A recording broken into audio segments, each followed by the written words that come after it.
Le soleil, la lune, la terre et tout ce qui est sur la terre, les hommes, les animaux et les végétaux. Vous avez déjà là une vision qu'on pourrait dire écologique, environnementale domaine.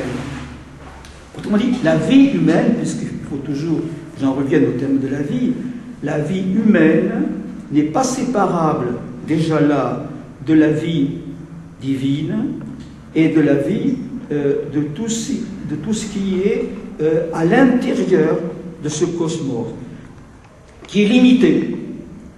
Il n'est pas infini, il est limité par quelque chose qu'Homère imagine étant une eau primordiale qui fait le tour de l'univers.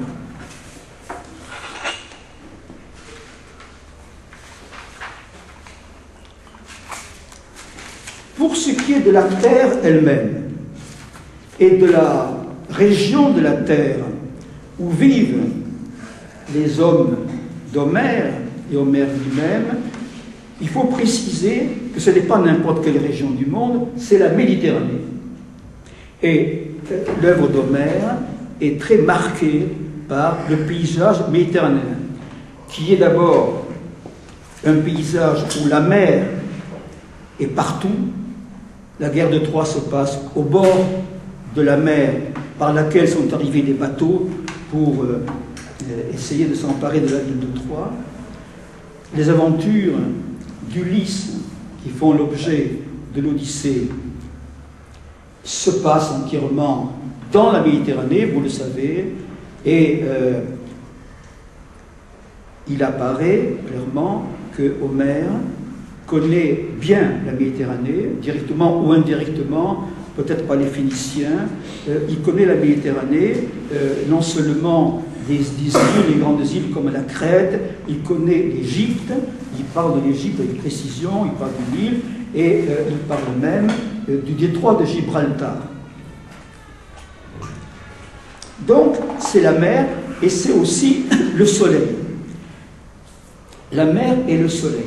Il est évident que dans la Méditerranée, il y a plus de soleil que dans d'autres régions du monde, et c'est important parce que l'Iliade et l'Odyssée, les deux, sont rythmés chaque fois, pour chaque épisode, par le lever du soleil. Presque chaque épisode dit quand se lève l'aurore, l'aurore aux doigts de rose, ou l'aurore au voile de safran, c'est les deux expressions qui reviennent le plus souvent. Et l'aurore, tantôt, est présentée comme une divinité secondaire, et tantôt, c'est simplement le phénomène cosmique du soleil qui se lève. Donc, quand le soleil se lève, eh bien, les hommes, toujours se lèvent et commencent leur journée. Journée de travail agricole ou journée de guerre. Et pour les dieux, dans l'Olympe, c'est pareil. Ils commencent la journée avec le soleil, et quand le soleil se couche, eh bien tout le monde se couche et s'endort, les dieux comme les hommes. Il ne faut pas aller très loin sûrement dans la liaison entre un environnement naturel et une forme de pensée, mais il est quand même clair qu'il y a une relation. Un peuple qui vit dans les brumes, dans la pluie, la plus grande partie du temps, ne peut pas avoir la même conception du monde qu'un peuple qui vit dans une région où le soleil brille très souvent et où il y a la mer. Et cette mer-là, voilà. Donc je voulais vous signaler que il faut tenir compte, pour ce qui est des paysages où se déroulent, des scènes où se déroule l'Iliade et l'Odyssée, du fait que nous sommes dans la Méditerranée et non pas ailleurs, dans une autre région de la Terre. Et ça, son importance. Et là, dans cette région du monde, poussent des fruits spécifiques. Quand Ulysse, dans ses aventures, aborde au rivage des Phéaciens, dont le roi est Alkinoos. Il est très bien accueilli et Homère décrit le jardin d'Alkinoos. Le roi a un jardin. Ce n'est pas n'importe quel jardin.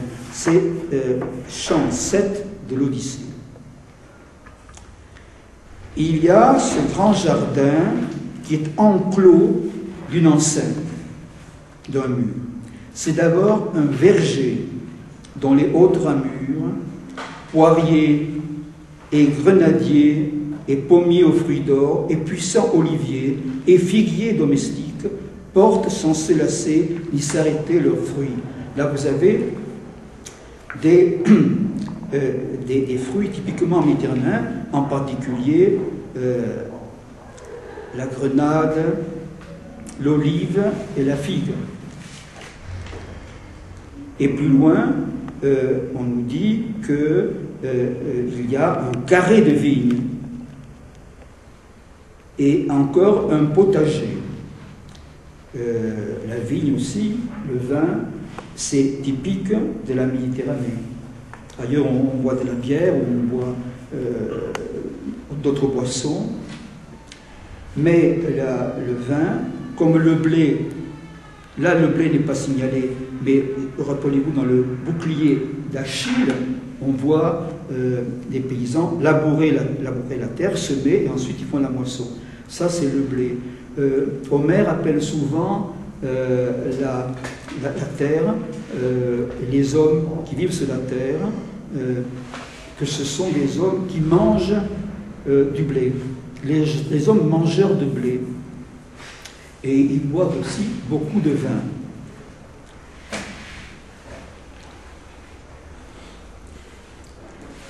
Et lorsque Ulysse arrive enfin dans son royaume d'Ithaque, dans l'île d'Ithaque, il va rencontrer son père Laërte, qu'il n'a pas vu depuis 20 ans. Et que fait le roi, le vieux roi qui s'est retiré, qui ne vit plus au palais? Eh bien, il cultive lui-même un jardin. Et comment est ce jardin? Ulysse, avant de se faire reconnaître de son père, il est déguisé en mendiant, lui dit: vieillard, tu te connais aux travaux du jardin, quelle tenue, quels arbres, vignes, figuiers, poiriers, oliviers et légumes, tu ne négliges rien. Vous voyez qu'on retrouve les fruits typiquement méditerranéens, le raisin, la figue, l'olive. Voilà, donc, après l'environnement cosmique où se situe la vie des hommes et des dieux, la vie des hommes, de façon plus restreinte, se situe dans le monde méditerranéen, qui est caractérisé par le soleil et la mer, d'une part, et par des fruits particuliers. Et d'abord par le vin et le blé. Dans cet environnement, quel est l'idéal de la vie? Nous parlons toujours de la vie, René. Quel est l'idéal de la vie? Eh bien, le modèle dans l'Odyssée que semble donner, en tout cas, Homère, c'est la vie des Phéaciens. Les Phéaciens, ce sont ces habitants d'une île qui font un excellent accueil à Ulysse. Et vous vous rappelez que lorsque Ulysse, après avoir fait naufrage, après avoir nagé pendant 3 jours et 3 nuits, quand il aborde au rivage des Phéaciens, est accueilli par Nausicaa, la fille du roi, la jeune Nausicaa, qui l'accueille, qui lui fait bon accueil et qui dit que ses parents l'accueilleront aussi de grand cœur. Et elle décrit ce peuple des Phéaciens en disant: tu les verras près de leurs noirs bateaux, et tu verras à côté des fabricants d'agrès, de voiles, de cordages, des polisseurs de rames. Ne parle pas aux Phéaciens ni de carquois ni d'arcs, mais de mâts, d'avirons et de ces fins navires qui les portent joyeux sur la mer écumante. Voilà donc un peuple qui ne pense pas à la guerre, hein, il ne faut pas leur parler d'arcs ou d'armes, il faut leur parler de ce qui fait leur vie de marin. Et cette vie de marin, ce n'est pas pour eux, ce n'est pas présenté par Homère pour eux comme un travail auquel ils sont astreints et qui serait ingrat. Non, Nausicaa dit que c'est joyeux qu'ils vont sur la mer écumante. Joyeux. Autrement dit, même le travail, vu par Homère, doit être une joie, doit participer du bonheur de vivre. Et dans le même ordre d'idées, lorsque Alkinoos reçoit dans son palais Ulysse, il organise en son honneur des jeux sportifs. Les jeux sportifs, c'est très important pour Homère, et ça le sera tout au long de l'histoire de la Grèce antique. Vous savez que ce sont eux qui ont inventé les Jeux olympiques. Et il faut savoir que les Jeux olympiques ont commencé à exister avant Homère. Je crois que les premiers Jeux olympiques, c'est autour de 770. Homère a écrit dans la deuxième moitié du 8e siècle. Les Jeux olympiques ont commencé dans la première moitié du 8e siècle. Et là, nous voyons que pour faire bon accueil à un invité, un étranger qu'on accueille, j'y reviendrai, comme d'ailleurs dans l'Iliade, pour célébrer les funérailles de Patrocle, on organise des jeux sportifs. Mais voici ce que dit Alkinoos. L'autre fort, à nous, Phéaciens, ce n'est pas la boxe, ni la lutte. Nous sommes bons coureurs et malins et marins excellents. Mais pour nous, en tout temps, rien ne vaut le festin, la cithare et la danse, le linge toujours frais, les bains chauds et l'amour. Voilà l'idéal de vie pour, je ne dirais pas pour tous les Grecs, mais pour ces Phéaciens qui sont donnés à l'exemple par Homère. Alors si je reprends, c'est pas la guerre, c'est clair, rien ne vaut le festin. Il y a beaucoup de festins dans l'Odyssée. Dès qu'on accueille quelqu'un, on fait un festin. On tue des bêtes, on mélange l'eau et le vin, parce qu'on mélange toujours l'eau et le vin chez Homère, et d'ailleurs dans toute la Grèce. On sert des légumes, des fruits, et pendant que on se restaure, eh bien, il y a, et dans plusieurs moments de l'Odyssée, il y a un aède, un chanteur qui chante en particulier la guerre de Troie en psalmodion, donc c'est lui, l'Aède, qui compose le poème, qui chante ou chantonne, psalmodie, en s'accompagnant lui-même de la cithare. Et puis, il y a aussi des danses. Et parmi les choses qui font l'agrément de la vie, Alkinoos ajoute le linge toujours frais. C'est une allusion peut-être, en tout cas, nous pouvons voir une référence au début de cet épisode, quand Nausicaa va avec ses servantes laver du linge au fleuve qui est au bord de la mer, parce qu'on pourra ensuite faire sécher le linge sur le sable de la plage, et elle dit qu'elle va laver le linge pour que son père et ses frères aient toujours du linge propre. C'est ce que dit ici son père, le roi. On aime avoir du linge toujours frais, les bains chauds, on se baigne toujours quand quelqu'un arrive, on lui donne un bain, et l'amour. Et l'amour, c'est-à-dire l'amour physique. Et Ulysse, plus tard, après avoir reçu cet accueil, dit ceci. Le bonheur est exactement, le grec dit, ce qu'il y a de beau, to kalon, le beau de la vie. Ce qui fait que la vie est belle, c'est d'écouter un aède. Et là, évidemment, on voit que Homère parle de lui-même, puisque lui-même est un aède.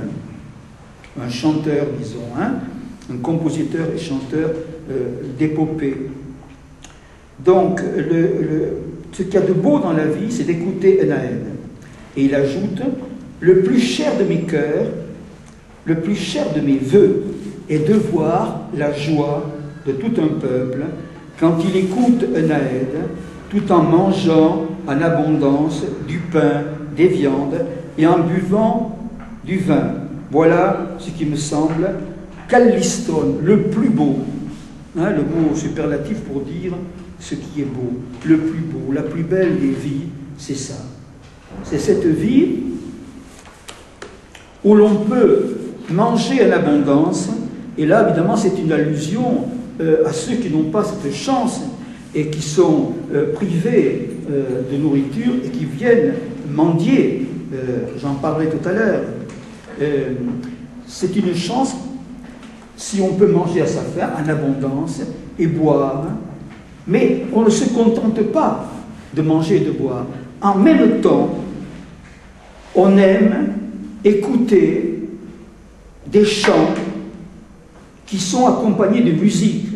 Et avant ou après, il y a des danses. Autrement dit, il y a une composante artistique qui est inséparable de la composante, disons, matérielle, du manger et du boire. Il faut avoir une nourriture suffisante pour être heureux, pour avoir une vie humaine heureuse, mais en plus, dans la conception des Grecs, il faut qu'il y ait une dimension artistique.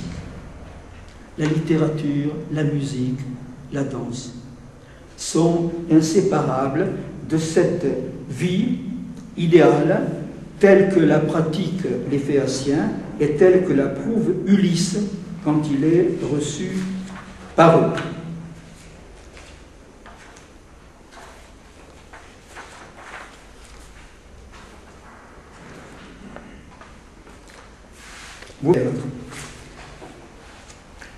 L'Iliade est tout entière, ou presque en apparence en tout cas, une œuvre où la guerre est au centre. Quel rapport y a-t-il entre la guerre et la paix? Ce que je vous ai dit maintenant, c'est l'idéal de vie en temps de paix. Mais il y a des moments où il faut faire la guerre. Eh bien, ce qui est frappant, quand on regarde de près l'Iliade, c'est de voir que la guerre, même si elle est montrée dans toute sa cruauté, on voit les têtes coupées, les mains coupées, le sang qui gicle, les yeux qui tombent à terre, c'est affreux. Mais la guerre n'est jamais louée pour elle-même. Elle n'est jamais approuvée. C'est une nécessité à laquelle on est conduit parfois, mais la guerre n'a de but que si elle débouche sur la paix. La guerre de Troie a été déclenchée pour venger un affront fait par le fils du roi des Troyens, Paris, qui a enlevé la femme du roi grec Ménélas qu'il avait accueillie.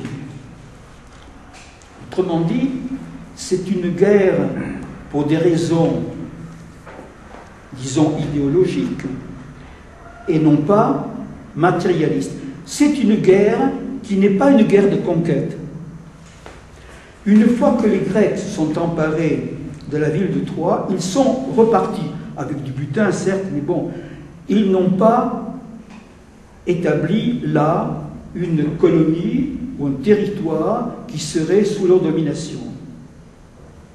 Ils ont voulu s'emparer de Troie, reprendre Hélène, et une fois qu'ils ont eu Hélène et que la ville de Troie a été abattue, ils sont repartis. Et tout le thème de l'Odyssée, c'est le retour de ces guerriers. Au centre, il y a le retour d'Ulysse, qui a duré 10 ans. Mais on nous parle aussi du retour des autres guerriers. Par exemple, du retour de Ménélas, avec sa femme Hélène, qu'il a reprise et qu'il a gardée avec lui à Sparte, puisque c'était le roi de Sparte. On nous parle aussi du retour tragique du roi Agamemnon, du chef de l'expédition, qui, arrivé chez lui, à Mycène, découvre que sa femme l'a trompé et même a épousé quelqu'un d'autre, Égiste, et Égiste et sa femme Clytemnestre assassinent le roi à son retour. Donc c'est un retour tragique aussi. Mais ce qui est frappant, c'est que même dans l'Iliade, dans le courant du récit, on voit que la perspective des héros, même s'ils sont plongés dans la guerre, c'est l'idée du retour, l'idée de revenir un jour dans la patrie, de retrouver la femme aimée, c'est le cas de Pénélope pour Ulysse, mais pour les autres, c'est de retrouver un vieux père, par exemple d'Achille, de retrouver son domaine, de retrouver la paix. Autrement dit, le but de la guerre, c'est la paix.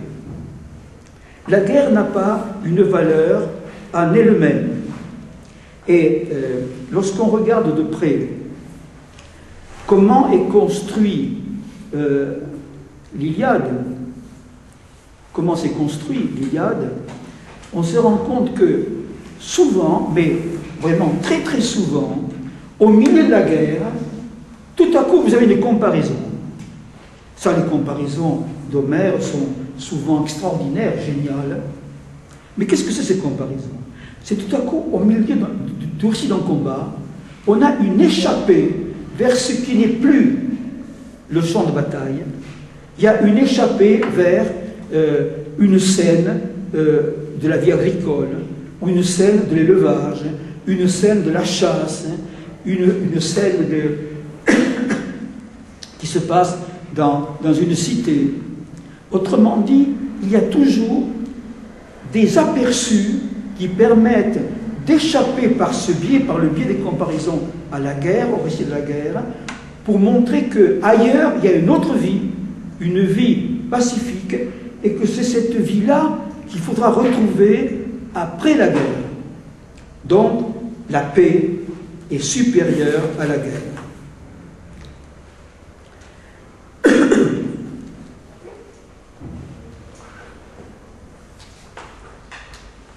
Et la paix implique des rapports harmonieux entre les hommes et les femmes, en particulier, avec une attention aussi très grande qu'on ne trouve pas ailleurs dans les littératures de l'époque ou antérieure, qu'on ne trouve pas dans la Bible par exemple.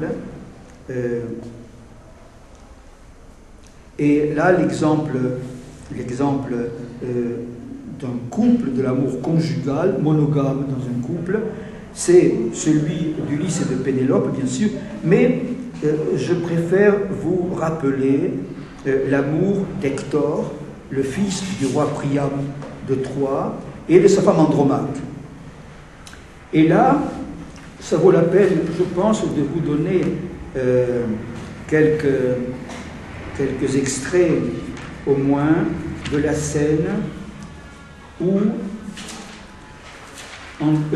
Hector est sorti de la bataille pour aller rencontrer sa femme qui est accompagnée de leur fils, Astyanax. Les auditeurs savent que c'est la dernière rencontre, la dernière entrevue entre le mari, la femme et l'enfant. Mais ni l'un ni l'autre, ni le mari ni la femme, ne s'en doutent. Donc souvent, Homère joue sur la connaissance et la méconnaissance, la connaissance étant du côté des auditeurs ou des lecteurs, et l'ignorance du côté des protagonistes d'une scène. Donc, Hector se rend dans Troie il cherche sa femme, on lui dit elle est à tel endroit, et il la voit qui accourt à sa rencontre. Et derrière elle, il y a une servante qui tient dans les bras son enfant. Enfant au tendre cœur, encore tout petit, splendide comme un astre, et fils chéri d'Hector. Hector, voyant son fils, lui sourit en silence. C'est le chant 6 de l'Iliade. Hector, voyant son fils, lui sourit en silence. Voyez les rapports très tendres entre le mari, la femme et l'enfant. Mais Andromaque, en pleurs, auprès de lui s'arrête. Elle lui prend la main, elle l'interpelle et lui dit « Époux infortuné, ta fougue te perdra. Tu n'as pas de pitié de ton fils tout petit, ni de mon deuil à moi, qui bientôt serai veuve. » Et ça, c'est ce qui va se passer. Les auditeurs le savent, mais pour le moment, ce n'est pas une certitude à ce moment du récit. Oui, bientôt, se jetant tous ensemble sur toi, les Argiens, c'est-à-dire les Grecs, qu'on appelle aussi les Danaens, donc en se jetant tous sur toi, les Grecs te tueront. Il vaudrait mieux pour moi, quand je ne t'aurai plus, descendre sous la terre. Déjà sont morts mon père et mon auguste mère, et puis ses frères aussi. Et plus loin, elle lui dit, Hector, tu es pour moi tout à la fois un père, une mère chérie, un frère, en même temps qu'un fort et jeune époux. Donc vous voyez, elle n'a que lui finalement au monde, en tout cas comme être proche, et elle sait que cet homme qui est à la fois son mari, son père et ses frères peut mourir. Et Hector lui répond peu après, si pour l'avenir j'ai le cœur plein d'angoisse, ce n'est pas tant pour les Troyens que je m'effraie, ou pour Écube, sa mère, ou pour le roi Priam, ou pour mes frères, qui, nombreux, peut-être, tomberont devant les ennemis et mordront la poussière. Non, c'est surtout pour toi. Bon, il a peur, oui, que si elle reste veuve, eh bien, elle soit emmenée comme captive, ce qui se passera dans l'avenir. Et puis, Hector tend les bras vers son fils. Là, je vous donne cette scène parce qu'elle est très, très précise et très émouvante. Hector tend les bras vers son fils, mais l'enfant se détourne. Il se blottit contre le sein de sa nourrice qui le porte et crie, épouvanté par l'aspect de son père qui est en armes. C'est les reins qui l'effraient et le panache aussi, fait de crins de cheval, qu'il voit se balancer, terrible, en haut du casque. Voyez-vous, le père se penche avec son casque en bronze surmonté d'un panache, de crins de cheval qui se balance, parce qu'il avait ce mouvement de tête, et le fils, le petit garçon, qui est dans les bras de sa pousse, a peur, et il recule. Et en faisant ce geste, il fait rire son père et son auguste mère. Autrement dit, là, dans une scène qui est très émouvante, qui a quelque chose de tragique, tout à coup, le rire vient. On est vraiment dans la peinture des sentiments humains vus au plus près dans leur complexité, où des sentiments contraires peuvent se mêler. Alors le père enlève son casque, le pose sur le sol, il embrasse son fils, le berce dans ses bras et dit, en évoquant Zeus et les autres dieux, « Zeus et vous, tous les dieux, faites que mon enfant, comme moi, se distingue entre tous les Troyens, qui se montrent aussi forts, etc. » Il dit aimer l'enfant dans les bras de sa mère. Elle, en le recevant sur son sein parfumé, pleure et rit à la fois. Le grec dit, elle pleurait tout en riant. Ça, c'est extraordinaire, voyez-vous. Deux mots pour dire, en même temps, la coexistence de deux sentiments opposés. Ça, c'est la force d'Homère quand il décrit des sentiments humains. C'est la vie et la mort qui sont mêlés là.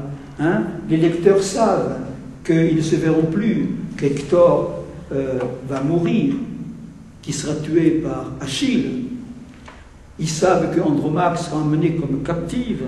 Le petit Astyanax, il sera tué au cours de la prise de Troie. Tout ça est pathétique, mais Homère évite le tragique, évite le pathos, avec cette attention aux menus détails de la vie réelle des êtres humains. On peut rire et pleurer en même temps.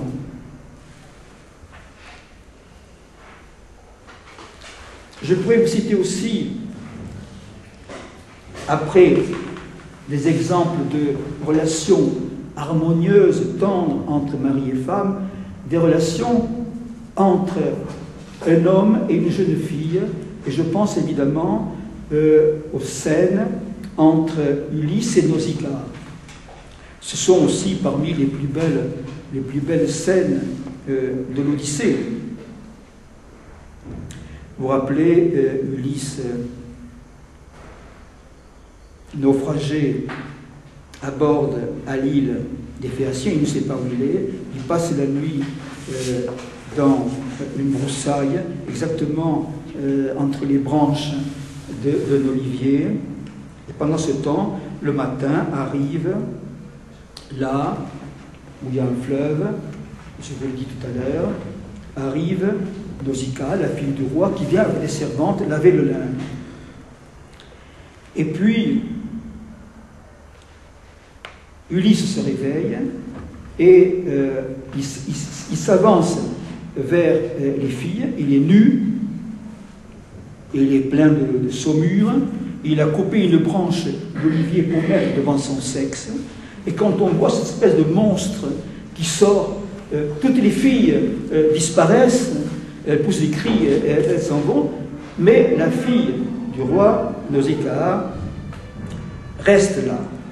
Et elle dit à Ulysse que son père et sa mère le recevront, et elle lui dit comment il faut faire pour se rendre au palais du roi sans elle, parce qu'elle ne veut pas, là aussi, c'est bien vu. C'est une jeune fille qui fait l'âge de se marier. Elle dit, je ne veux pas qu'on nous voit ensemble, parce que ça pourrait faire jaser. Donc, moi je partirai la première, toi tu partiras plus tard, tu demanderas ton chemin, n'importe quel enfant t'indiquera où est le palais du roi, et mes parents t'accueilleront. Donc c'est une première scène qui est très belle, je ne peux pas vous lire trop de choses parce que c'est une scène qui est assez longue, mais enfin peut-être quand même ça vaut la peine que je vous lise un ou deux extraits.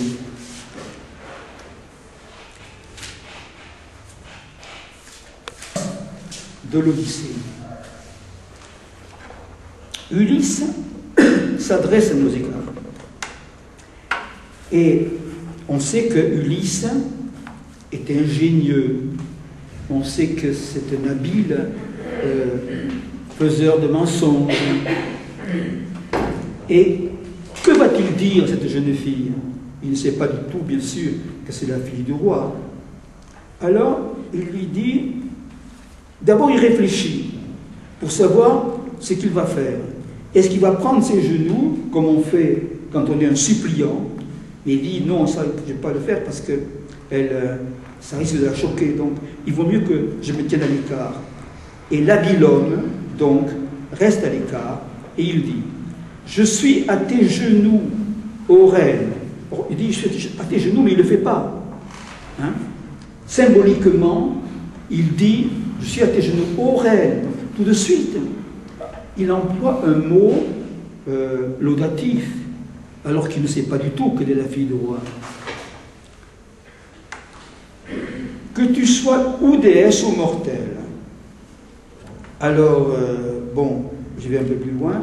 Si tu n'es qu'une mortelle, habitant notre monde, 3 fois heureux ton père et ton auguste mère, 3 fois heureux tes frères, comme en leur cœur charmé, tu dois verser la joie. Chaque fois qu'à la danse, il voit entrer ce beau rejet de la famille. Toujours la danse, hein, les plaisirs de la vie dans cette société.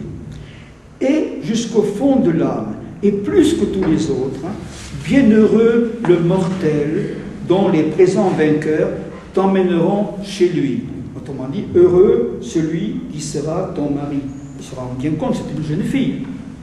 Donc, il la flatte incontestablement, en allant peut-être au-delà de ce qui serait sincère. Mais, il y a de la sincérité dans ce qu'il dit. Parce que c'est vrai que Nausicaa est une belle jeune fille, on nous le dit, elle est dans toute la beauté de l'adolescence. Et c'est une fille qui n'a pas eu peur, qui est restée là pour lui tenir tête. Et donc, quand il dit ensuite ce que je vais vous lire, ce n'est pas tellement de la flatterie, ou en tout cas c'est à la fois de la flatterie et de la sincérité. Là encore, la complexité des sentiments humains. Tout à l'heure, je vous ai dit les rires et les larmes en même temps. Ici, c'est sans doute de la flatterie et de la sincérité ensemble. Il dit « Mes yeux n'ont jamais vu quelqu'un comme toi, homme ou femme. Ton aspect me confond. À Délos, autrefois, dans l'île de Délos, à l'autel d'Apollon, j'ai vu une beauté semblable, le rejet d'un palmier qui montait vers le ciel, car je suis allé aussi là-bas.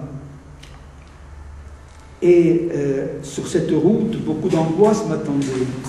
Et comme en voyant ce jeune palmier, je restais dans l'extase, car jamais un fût pareil, un jeune tronc pareil, n'était monté du sol. Aujourd'hui, dans l'extase, ô femme, je t'admire, mais je tremble. J'ai peur de prendre tes genoux. Vois mon cruel chagrin. Après 20 jours, sur les vagues vineuses, adjectif d'Homère, les vagues couleur de vin, les vagues comme le vin. Après 20 jours, j'ai échappé à la mer, 20 jours, etc. Voilà. Et toi, reine, prends pitié, c'est toi que la première, après tant de malheurs, ici j'ai rencontré, je ne connais personne. Donc voilà, il lui demande de le secourir et elle va l'aider. Dans une très belle scène, je vous ai lu des extraits, mais je ne vous ai pas tout lu, et toute cette scène mérite d'être lue. Et je vous dirai un mot maintenant de la dernière scène entre Nausicaa et Ulysse. Ils ne se verront plus. Ulysse a été très bien accueilli par le roi Alkinoos et par sa femme, festin, jeux, etc. Et on nous dit que après avoir pris un bain, après avoir été enduit d'huile, après qu'on lui a donné des vêtements neufs, du linge propre, Ulysse sort des appartements de la pièce où il a pris ce bain et il sort. Et quand il sort, Nausicaa est là. Nausicaa, que les dieux faisaient belle, se dressa au montant de l'épaisse embrasure. Elle se tient là, contre la porte, elle le regarde. ses yeux admiratifs fixant les yeux d'Ulysse. Donc elle le regarde droit dans les yeux, ce qui est audacieux de la part d'une jeune fille, même si elle a le courage et la confiance en soi que peut avoir une fille de roi. Mais il est évident que, sans que ce soit dit, il y a quelque chose de légèrement érotique qui s'est passé entre eux. D'ailleurs, le roi Alkinoos avait dit, comme ça en passant à Ulysse, « Si tu voulais rester chez nous, hein, je te donnerais volontiers ma fille. » Rien ne dit que Nausicaa ait pensé à avoir comme époux Ulysse. Mais ce n'est pas impossible qu'elle y ait pensé, parce qu'Ulysse est un homme plus âgé qu'elle sans doute, 2 fois plus âgé qu'elle, mais qui est beau. En plus, quand il sort du bain, il est magnifique. Donc il est normal que cette jeune fille admire, elle le regarde avec des yeux admiratifs, dit Homère, et les yeux dans les yeux. Et elle lui dit ceci, « Caliré, je te salue, mon hôte. Quand tu seras au pays de tes pères, quand tu seras rentré, garde mon souvenir, car c'est à moi d'abord que tu dois la vie sauve. » Et Ulysse lui répond que Zeus fasse que je puisse retourner chez moi, que je vois, c'est le 8e chant de l'Odyssée, que Zeus fasse que je puisse rentrer, que je vois la journée du retour. Et alors, quand je serai là-bas, mes vœux te seront fidèles. Tu seras pour moi comme une divinité, tous les jours d'une vie que je te dois, ô jeune fille. C'est magnifique parce que c'est une scène très sobre, très simple, où tout est dit sans être dit.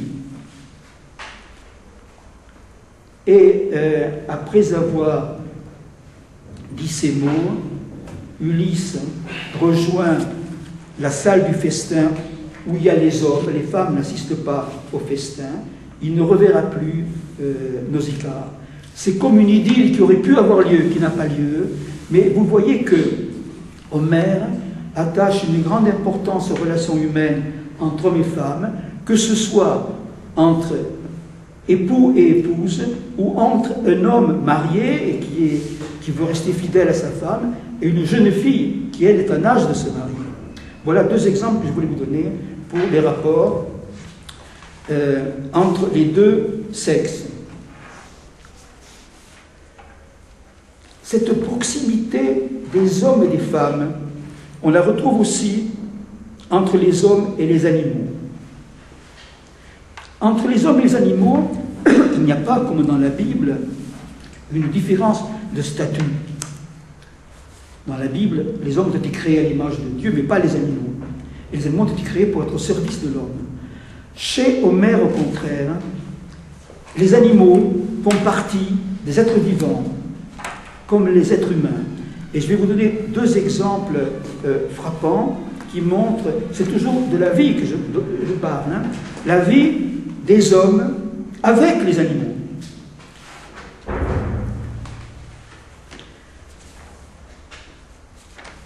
Quand Achille, qui refuse toujours d'entrer dans la bataille, depuis qu'il s'est fâché avec le roi Agamemnon, parce que le roi Agamemnon, qui était le chef de l'expédition, lui a pris sa captive Briséis, sa concubine, dont Achille était amoureux. Donc, Achille, vous vous rappelez, c'est le sujet de l'Iliade, c'est le point de départ de l'Iliade. Achille se retire et va dans sa tente, il se mêle plus de la bataille. Mais à un moment donné, je vous l'ai dit, comme les Grecs sont en difficulté, il permet à son ami proche, Patrocle, d'aller combattre avec ses propres armes.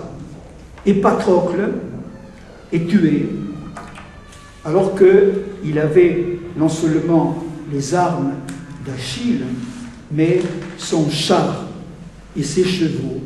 Des chevaux divins, dit-on, mais qui se comportent quand même comme de vrais chevaux.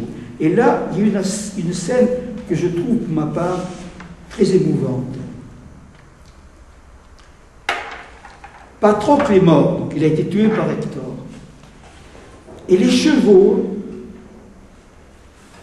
éprouvent une douleur très grande. Leur cocher a beau les stimuler sans trêve, en les touchant de son fouet agile, en leur parlant aussi d'une voix tantôt douce et tantôt menaçante. C'est le chant 17 de l'Iliade. Ils refusent, tous deux, les deux chevaux, d'aller soit vers les bateaux, de revenir donc vers le camp des Grecs, soit d'aller vers les Troyens sur le champ de bataille. Ils restent sans bouger, plantés comme une stèle, à tout jamais dressée au-dessus du tombeau d'un mort ou d'une morte. C'est ainsi que, devant le magnifique char, ils restent immobiles, en appuyant tous deux leur tête sur le sol. À terre, de leurs yeux, coulent des pleurs brûlants que le regret de leur cocher, le regret de Patrocle, leur fait répandre. Leur crinière abondante en est toute souillée, qui tombe du collier des deux côtés du joug. Est-ce que ce n'est pas une scène extraordinaire? Ces chevaux qui pleurent la mort de leur maître, ou exactement de l'ami de leur maître, à qui ils avaient été confiés. Ils pleurent et on ne peut pas les empêcher de pleurer, leur crinière est dans la poussière et ils ne peuvent pas bouger, ils sont comme une stèle, comme une pierre qui est mémorial au-dessus d'une tombe. Voilà, les pleurs de chevaux. Et je vais vous donner un autre exemple qui est au moins aussi touchant et peut-être plus pour montrer la proximité des hommes et des bêtes. Quand Ulysse revient enfin dans son pays natal, dans l'île dont il est le roi, l'île d'Ithaque, il se déguise en mendiant. Parce que son but, c'est de trouver le moyen de se défaire, et tant qu'à faire, il faut le dire franchement, de massacrer les prétendants qui, en son absence, ont eu une conduite odieuse à l'égard de sa femme Pénélope et de son fils Télémaque, qui n'est pas encore adulte. Il avait 1 an quand Ulysse l'a quitté. Donc, ces prétendants, il veut, avec son fils Télémaque, de qui il s'est fait reconnaître, sous ses habits de mendiant, il veut manœuvrer pour pouvoir l'emporter sur les prétendants qui sont bien plus nombreux. Et donc, il faut qu'il reste déguisé, qu'il ne se trahisse pas. Et là, il entre dans le palais, qui est son palais, qu'il a quitté depuis 20 ans, où personne ne le reconnaît. Même sa femme ne le reconnaîtra pas. Mais il est reconnu par son chien. Pendant qu'ils échangeaient ces paroles entre eux, un chien couché leva la tête et les oreilles.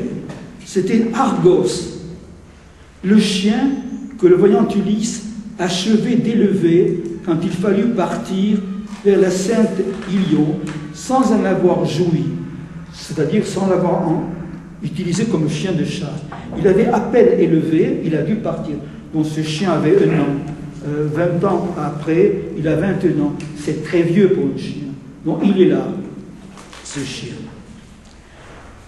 Il avait vécu, quand il était jeune, avec les jeunes gens, pour courir le cerf, le lièvre et les chèvres sauvages. Mais maintenant, négligé, en l'absence du maître, il gisait, étendu au-devant du portail, sur le tas de fumier des mulets et des bœufs, où les serviteurs du lit se venaient prendre de quoi fumer le grand domaine.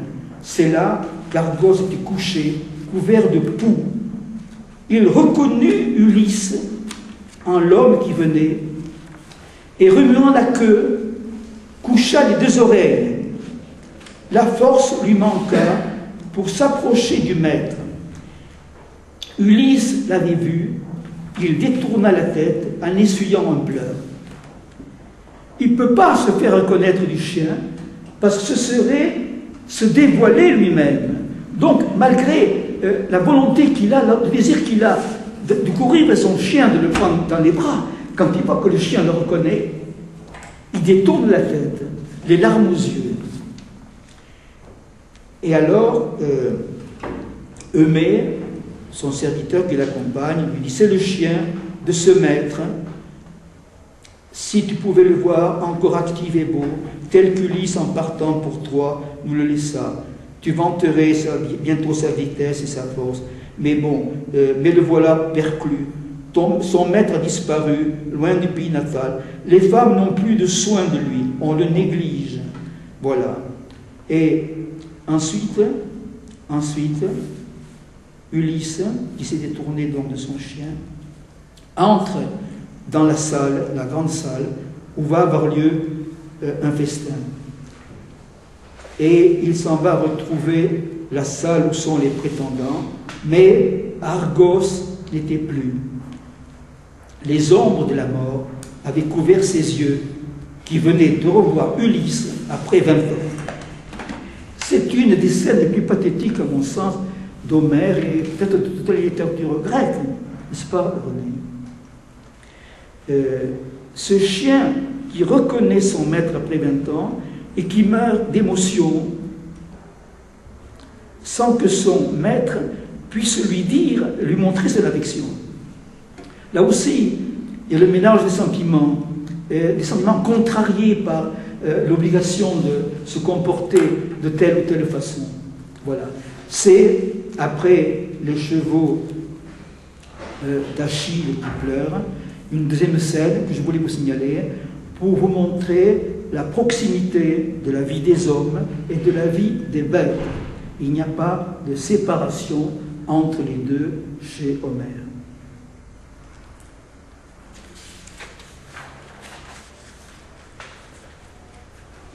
Et maintenant, je vais parler de la proximité entre les hommes et les dieux, ce qui me permettra d'aborder la question de la religion chez Homère.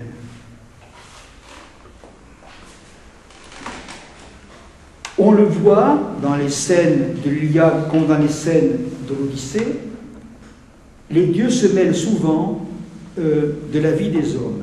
Et Alkynos, le roi des Phéaciens, le dit à un moment donné, dans le chant 6 de l'Odyssée, « Depuis toujours, les dieux se manifestent clairement à nous. Lorsque nous leur offrons des hécatombes, des sacrifices par conséquent, ils viennent au festin s'asseoir à nos côtés, au même banc que nous. Si l'un de nous, cheminant seul, vient à les rencontrer, il ne se cache pas, car nous sommes très proches d'eux. » Le grec dit très proche, exactement, il faut entendre très proche par la parenté. Il y a donc une parenté entre les hommes et les dieux, comme il y a une parenté entre les hommes et les animaux. Il n'y a pas de coupure. La coupure qu'on a dans la Bible, qui est fondamentale dans les religions monothéistes, entre le Créateur et la création, y compris les hommes créés, n'existe pas. Les dieux et les hommes se mêlent, ils sont très proches par bien des côtés, il n'y a pas de séparation entre les deux mondes. les dieux se mêlent aux hommes déjà dans la guerre, comme on le voit dans l'Iliade. Dans l'Iliade, vous savez, les dieux sont répartis en deux camps. Les uns sont pour les Troyens, par exemple Apollon et Aphrodite, et d'autres sont pour les Grecs, notamment Athéna, et aussi Héra, la femme de Zeus. Mais ces dieux, c'est ce que je voudrais vous faire remarquer ici, ne sont pas attachés à un peuple de façon particulière. Ce ne sont pas des divinités ethniques. Dans la Bible, le Dieu de la Bible, qui s'appelle Yahvé, a un lien particulier avec les Hébreux. Il a fait une alliance avec les Hébreux. C'est le Dieu des Hébreux, et les Hébreux veulent, en tout cas, les prêtres et les rois, certains rois disent qu'il ne faut pas avoir d'autre Dieu que ce Dieu-là, et ce Dieu-là n'est le Dieu d'aucun autre peuple que celui des Hébreux. Au contraire, dans la Bible, au contraire de la Bible, les dieux grecs sont transnationaux. Je vous dis par exemple que Apollon est le dieu qui est du côté des Troyens. Mais c'est un dieu très important pour les Grecs, puisqu'il a un sanctuaire célèbre à Délos. Ulysse nous a parlé de Délos tout à l'heure, et un sanctuaire encore plus célèbre à Delphes. Quant à Athéna, Athéna, elle est du côté des Grecs. Mais on nous dit plusieurs fois que sur l'acropole de Troie, il y a un temple pour Athéna. Un temple à Athéna, et on voit d'ailleurs Andromaque et Cube, la reine, aller à ce temple-là. Donc, ces dieux-là ne sont pas des dieux nationaux, ne sont pas des dieux ethniques, je les appelle des dieux transnationaux. Et je remarquerai aussi que s'ils interviennent souvent dans la guerre de Troie ou dans les péripéties d'Ulysse, souvent, ce sont des interventions inutiles. Ce qui m'a frappé en relisant dans la foulée l'Iliade et l'Odyssée l'année dernière, par exemple, on nous dit que Athéna, pour réveiller Ulysse, qui dormait après ces jours de nage épuisé dans les broussailles, pour le réveiller, eh bien, elle détourne la balle que les filles, les servantes et Nausicaa, s'échangent entre elles. Elles jouent à la balle. Et on dit, Athéna détourne la balle pour qu'elle aille, qu'elle tombe dans le fleuve, et alors les filles poussent un cri. Et ce cri réveille Ulysse. Bon, mais, écoutez, ça n'est pas, on n'a pas besoin d'une intervention divine. Hein, quand on joue à n'importe quel jeu, il y a parfois une balle qui vous échappe, qui va là où elle ne devrait pas aller, et on crie, voilà. Autre exemple, un peu après, on vous dit, Athéna se déguise en petite fille pour guider Ulysse vers le palais du roi Alkinoos. Mais Nausicaa avait dit elle-même, hein, moi je parle la première, tu me suivras, et tu peux demander à n'importe quel enfant te guidera jusqu'au palais du roi. Bon, on n'a pas besoin d'une intervention d'Athéna pour ça, vous voyez.